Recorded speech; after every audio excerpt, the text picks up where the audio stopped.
Pemirsa, Taman Mini Indonesia Indah sudah kembali beroperasi. Kapasitas pengunjung pun juga masih dibatasi maksimal 25%. Taman Mini Indonesia Indah Jakarta Timur sudah kembali beroperasi sejak Jumat kemarin. Namun, tidak semua kawasan dibuka. Area yang dapat dikunjungi hanya ruang terbuka termasuk Taman Burung dan Taman Reptilia. Sebelum masuk, wajib menunjukkan sertifikat vaksin COVID-19 minimal dosis pertama dan membeli tiket masuk seharga Rp20.000 per orang.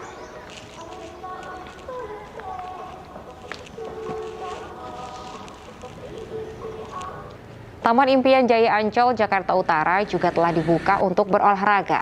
Pengunjung dapat melakukan olahraga lari dan bersepeda, sedangkan kegiatan berenang masih belum diperbolehkan.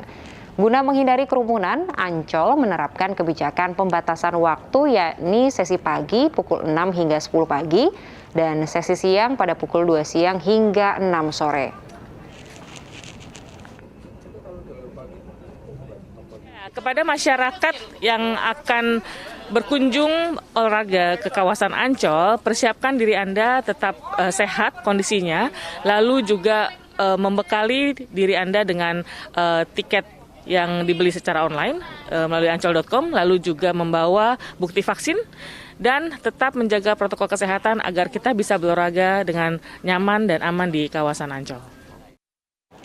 Pemirsa, tidak mudah bagi tim medis untuk menyuntikkan vaksin COVID-19, apalagi jika yang disuntikan orang dengan gangguan jiwa. Perhatian ekstra pun seringkali dikeluarkan agar ODGJ merasa nyaman sebelum disuntik.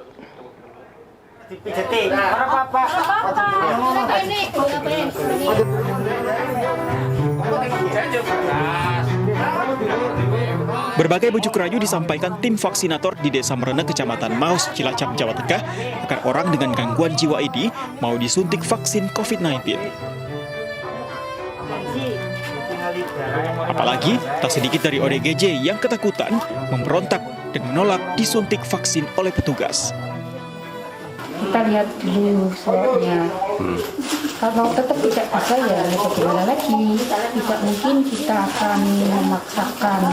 Dalam artian kalau dalam kondisi, kita kan dalam kondisi serangan ya. Jadi bisa jadi nanti dia akan turun lagi, maka kita akan berusaha untuk memvaksin yang kedua. Dengan menggunakan sepeda motor, tim vaksinator berkeliling ke Desa Merene, Kecamatan Maus, Cilacap, Jawa Tengah. Tim vaksinator berkeliling untuk menyuntikkan vaksin COVID-19 kepada orang dengan gangguan jiwa. Di Desa Merene, Cilacap, terdapat 25 orang dengan gangguan jiwa yang menjadi sasaran vaksinasi COVID-19 tahap pertama. Namun, 6 diantaranya belum disuntik karena takut pada petugas. Dari Cilacap, Jawa Tengah, Heri Susanto, iNews melaporkan. Pemirsa, warga Tengger dan pelaku wisata di kawasan Gunung Bromo menjalani vaksinasi massal pagi tadi. Mereka telah siap menerima kunjungan wisatawan saat kawasan wisata Gunung Bromo dibuka kembali.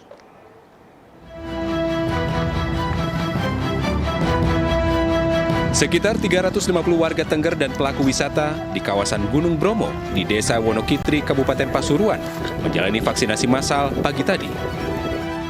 Mereka sangat antusias mengikuti vaksinasi, baik dosis pertama dan dosis kedua, sambil menikmati udara segar dan indahnya Gunung Bromo. Warga berharap kawasan wisata Gunung Bromo segera dibuka, karena sebagian warga sudah menjalani vaksinasi. Dengan vaksinasi ini, akan memberi rasa aman kepada pengunjung wisata yang akan datang.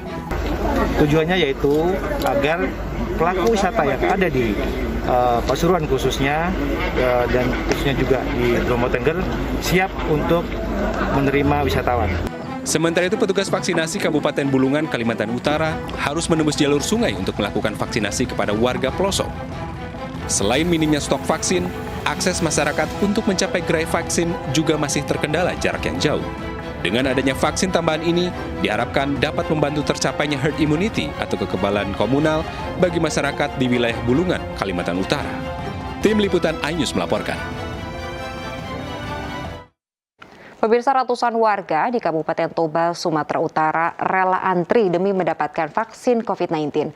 Petugas kewalahan mengatur warga yang berkerumun dan mengabaikan protokol kesehatan. Silakan mengantri ke belakang yang baru datang. Ya.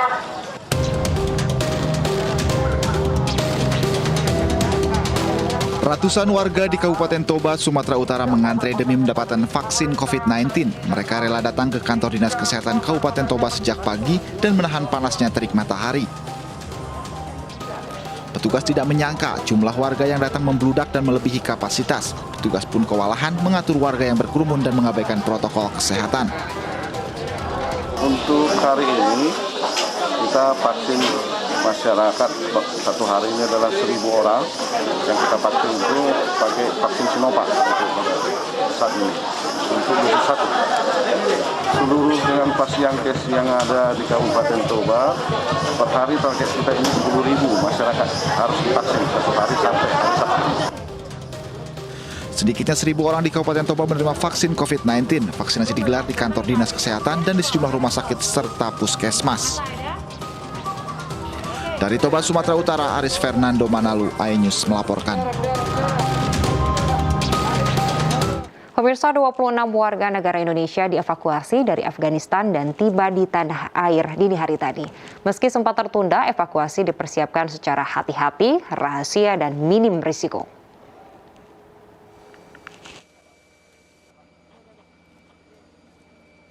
...26 warga negara Indonesia yang dievakuasi dari Afghanistan tiba di Bandara Halim Perdana Kusuma, Jakarta dini hari tadi. Selain WNI, ada pula 5 warga negara Filipina dan 2 warga negara Afghanistan. Mereka menumpangi pesawat TNI Angkatan Udara. Sebelum turun, mereka juga menjalani pemeriksaan kesehatan. Kemudian satu persatu para WNI turun dan disambut Menteri Luar Negeri Retno Marsudi dan Panglima TNI Marsikal Hadi Cahyanto. Sebelumnya proses evakuasi sempat mengalami perubahan skenario akibat dinamika di Afghanistan. Meski sempat tertunda, evakuasi dipersiapkan secara hati-hati, rahasia, dan minim resiko. Rencana evakuasi ini dirancang dan dipersiapkan dengan matang selama beberapa hari. Secara hati-hati dan logi. Kehati-hatian dan sifat logi ini diperlukan, mengingat adanya dinamika lapangan yang sangat tinggi dan situasi yang sangat cair. Semua kehati-hatian ini harus kita lakukan demi keselamatan warga negara Indonesia dan evakuasi lainnya, serta demi kelancaran pelaksanaan misi evakuasi secara keseluruhan.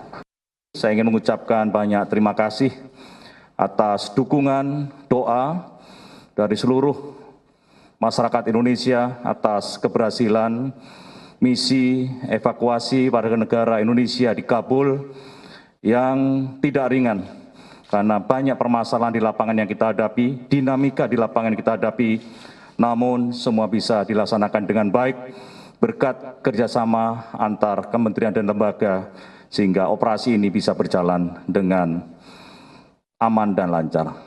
Demikian, Ibu Menlu, kami ucapkan banyak terima kasih. Usai menjalani serangkaian pemeriksaan kesehatan, 26 WNI dibawa ke sebuah hotel di Kuningan, Jakarta Selatan untuk dikarantina. Sementara untuk para WNA dikarantina di hotel dekat Bandara Soekarno-Hatta, Tangerang, Banten. Tim Liputan iNews melaporkan.